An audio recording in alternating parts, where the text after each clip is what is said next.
I am no longer working with a publisher. That's why you haven't seen me in the last 2 weeks, because I've been taking time to digest. It was a sudden but not necessarily unwelcome development that leaves me on my own. That gives me the freedom to pursue self-publishing and have so much more control over my books.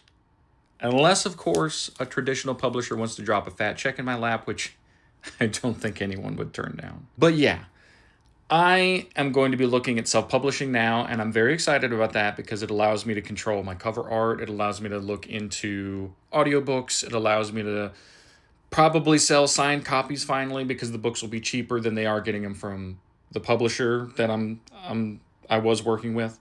And it's weird because I'm still working with them, because Ico's Dive and Ico's Choice are still under contract for like the next 10 years. So for those two books, I'm still going to have to work with them. But for everything else moving forward, I have the choice to do it all on my own, which is what I'm leaning toward because of the ability to control absolutely everything.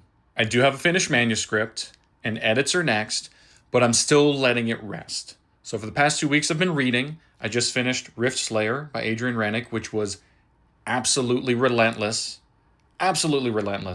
cap off to her series. So if you're looking for no holds barred action, then you have to read through the first two books to get to this one. Now that I've finished her book, I'm going to be reading Altered Carbon, which a friend of mine has been yelling at me to read for months, probably years at this point, so I'm finally going to get around to it. Once my reading is done, however, I'm going to jump right back into editing and revising my book, Infringement, in anticipation of sending it off to my critique reader and then betas after that.